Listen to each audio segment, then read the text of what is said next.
نحمده ونصلي على رسوله الكريم فأما بعد أعوذ بالله من الشيطان الرجيم بسم الله الرحمن الرحیم السلام علیکم ورحمۃ اللہ وبرکاتہ۔ پیارے دوستو، آج ہم سورہ ملک کی فضیلت کے بارے میں بات کریں گے کہ نبی اکرم صلی اللہ علیہ وآلہ وسلم نے اس سورت کے بارے میں کیا فرمایا، اور آخر میں اس پیاری سورت کی تلاوت سنیں گے۔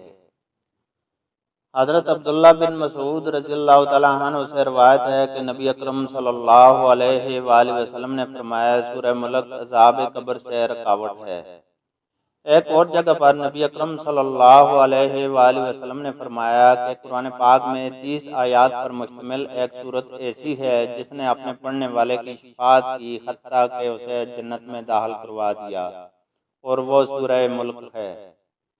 ایک اور حدیث میں ہے، حضرت جابر رضی اللہ تعالیٰ عنہ فرماتے ہیں کہ اللہ کے رسول صلی اللہ علیہ وآلہ وسلم اس وقت تک نہ سوتے جب تک سورہ ملک نہ پڑھ لیتے۔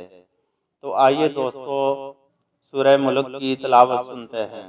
بسم اللہ الرحمن الرحیم تبارک الذی بیدہ الملک وہو علی کل شیء قدیر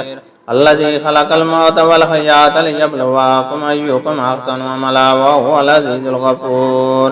الذي خلق سبع سماوات طباقا ما ترى في خلق الرحمن من تفاوت فارجع البصر هل ترى من فطور ثم ارجع البصر كرتين ينقلب إليك البصر خاسئا وهو حسير ولقد زينا السماء الدنيا بمصابيح وجعلنا رجوما للشياطين وأعتدنا لهم عذاب السعير وللذين كفروا بربهم عذاب جهنم وبئس المصير إذا ألقوا فيها سمعوا لها شهيقا وهي تفور تكاد تميز من الغيظ كلما ألقي فيها فوج سألهم خزنتها ألم يأتكم نذير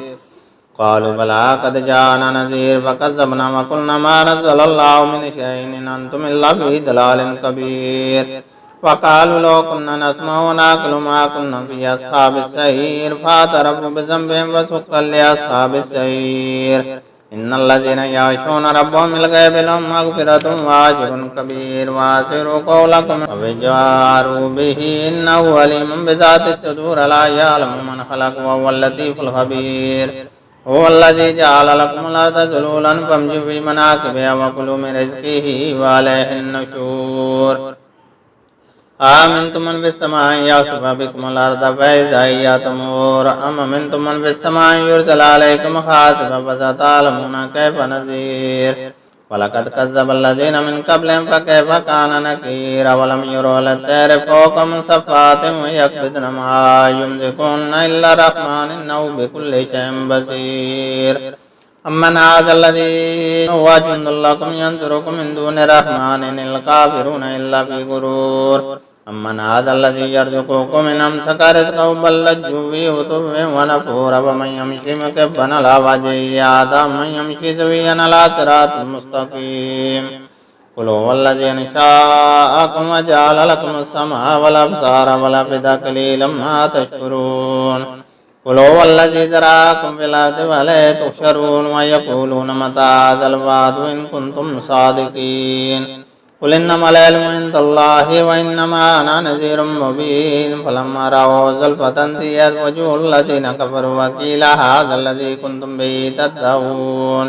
قل أرأيتم إن أهلكني الله ومن معي أو رحمنا فمن يجير الكافرين من عذاب أليم قل هو الرحمن آمنا به وعليه توكلنا فستعلمون من هو في ضلال مبين قل أرأيتم إن أصبح ماؤكم غورا فمن يأتيكم بماء